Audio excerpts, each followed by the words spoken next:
The magic fingers tree. I will not eat worms, said Philip.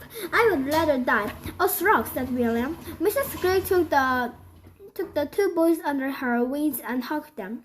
Don't worry, she said. I can manage it all off very fine and you won't even know the difference. Lovely Singburgers, delicious warm burgers. Oh no, cried William. Never, cried Philip. Disgusting, said Mr. Gregg. Just because we have the wings, we don't have to eat bird food. We share its apples instead. A tree are full of them. Come on, so they flew off to the apple tree.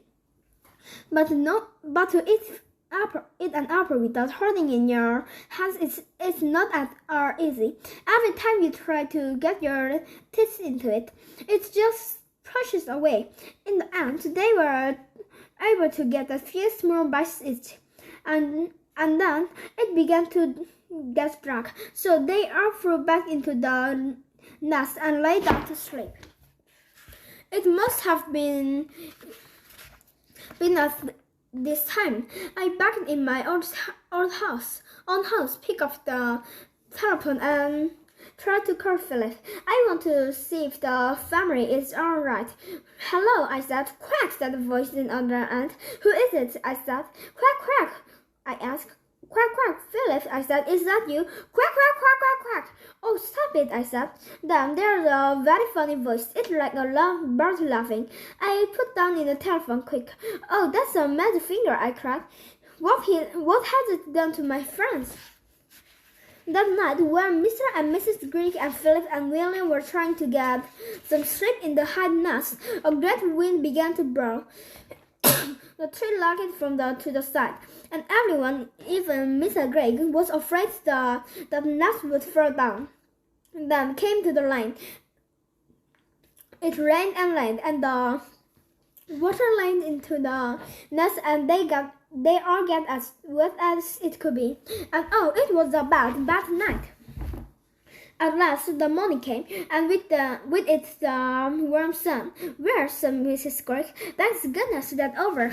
I never want to sleep in a nest again. She got up and looked over the side. Help, she cried. Look down there. What is it, my love, said Mr. Gregg. He stood up and peeped overside. He got surprised on his life. On the ground below them stood for the four enormous dogs, Torah's man, and three of them were holding guns in their hands. One had Mr. Gerst's gun, and had Philip's gun, and one had William's gun. The guns are pointing right up to the nest. No, called out Mr. and Mrs. Gregg both together. Don't shoot, please don't shoot. Why not, said one of the dogs. It was the one who wasn't holding a gun.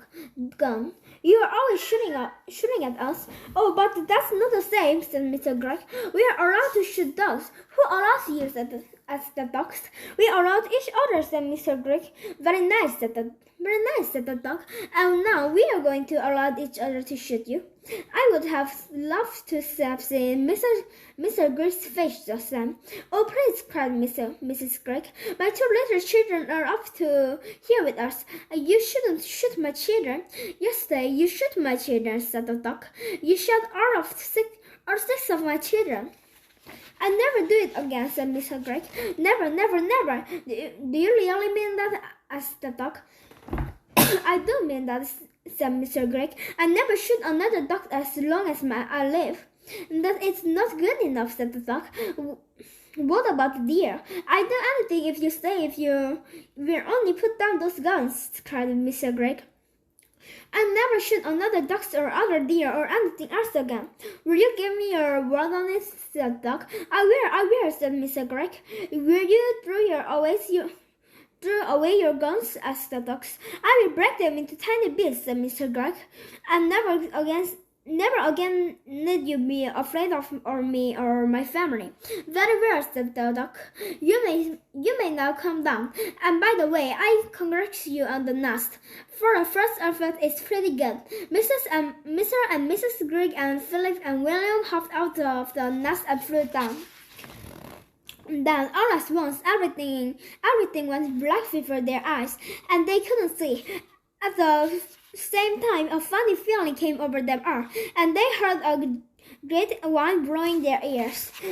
Then the breakfast started. Before their eyes turned to blue, to green, to red, and then to gold, and suddenly they were standing in lovely bright sunshine in their own garden, near their own house, and everything was back to normal once again.